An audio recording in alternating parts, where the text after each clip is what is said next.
I'm going to talk about the language of hypothesis testing. I apologize for my slight voice in this video.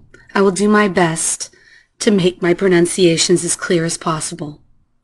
So first thing I want to talk about is what is a hypothesis? Now most of us have been exposed to this word in science, and in science it typically means an educated guess. Well, it's a little bit of a different definition in statistics. In statistics, we're actually talking about a statement regarding a characteristic of one or more populations. Notice we're saying it's an actual statement. In other words, it's not an educated guess. It could be in some instances, but for the most part, to us, a hypothesis statement is something that is probably known or held to a standard that is already known. So we're going to define hypothesis testing.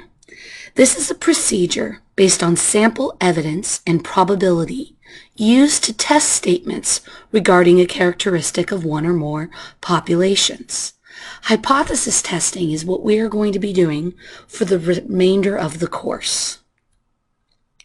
So let's go ahead and provide two important definitions.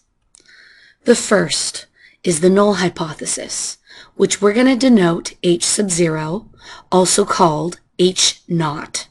It is the statement to be tested. It is also the statement that is assumed true until evidence indicates otherwise. Now we have what is called the alternative hypothesis, denoted H sub 1. This is a statement that we are trying to find evidence to support. It is typically contradictory to the null hypothesis, meaning they both can't be true. One or the other has to be true. So let me give you, in general, how we will view our null hypothesis. Typically, we are saying our parameter equals some value, or number in this case, and the alternative maybe would not equal that number. Notice that those two statements are contradictory to each other. But we don't have to limit ourselves to just this type of statement. We could also write the alternative hypothesis as being less than that number or greater than that number.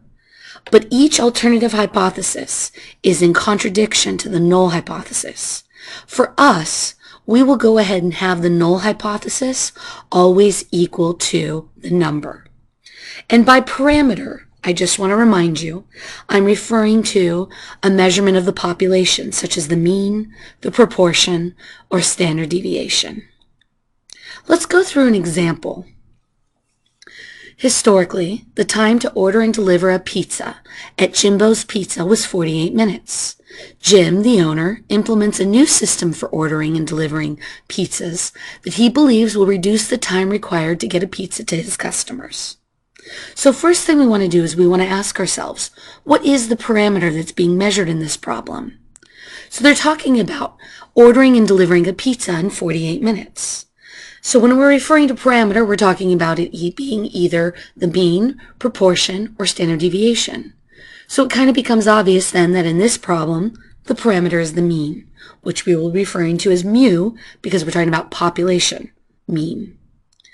Now, because we're saying that historically, we believe that the time is 48 minutes. That becomes our null hypothesis, the equal statement.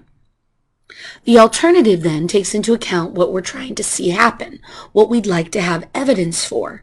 In this case, he's implementing a new system to order that he believes will reduce the delivery and order time to his customers.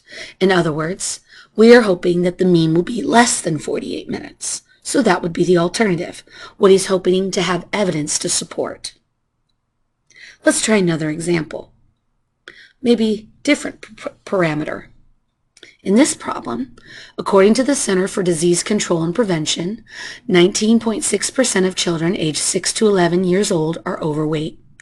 A school nurse thinks that the percentage of 6 to 11-year-olds who are overweight is different in her school district. So again, what is the parameter we're looking at? In this problem, we're talking about 19.6% of children in this age bracket are overweight. So clearly, because it's a percent, we're referring to a proportion. So that's our parameter, P. And again, the null hypothesis is typically what is the held to belief for the parameter. So in this case, it is typically believed that 19.6% of children are overweight.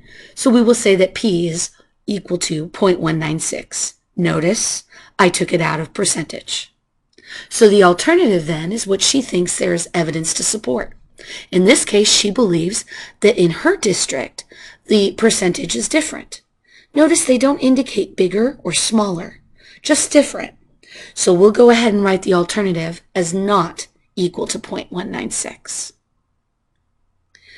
Now, another important thing is how we write the conclusions for a hypothesis test. These are very specific. We'll really only allow two basic conclusions. The first, we would reject the null hypothesis.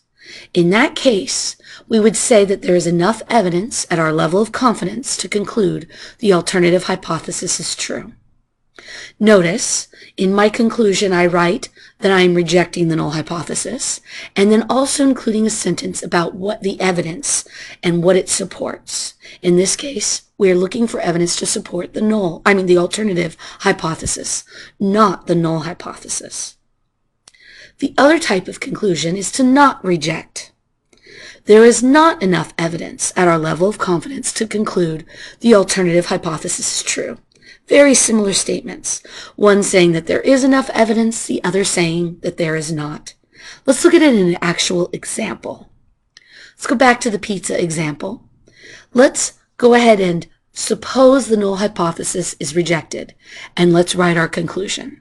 So first thing we'll do is we will write to reject the null hypothesis. I like to use the little symbol with the 3 dots. That means therefore or conclusion in science. And then I write my sentence. There is enough evidence to say the mean time under the new system for ordering and delivering pizzas is less than 48 minutes. Notice, my sentence is providing the evidence that supports the alternative hypothesis. So I refer to the alternative hypothesis in my conclusion. I'm using the vocabulary of the problem, and I also mentioned the parameter we're measuring, in this case, the mean. Let's try it with the other example. So let's, in this one, suppose the null hypothesis is not rejected. So we will state that. Do not reject the null. In this case, there is not enough evidence to say the proportion of 6 to 11-year-olds in the school nurses district is less than 19.6%. I just realized that should actually say is different than 19.6%. So I actually have a typo there. But that's how we would write the basic conclusion. I would mention proportion and refer to the alternative hypothesis.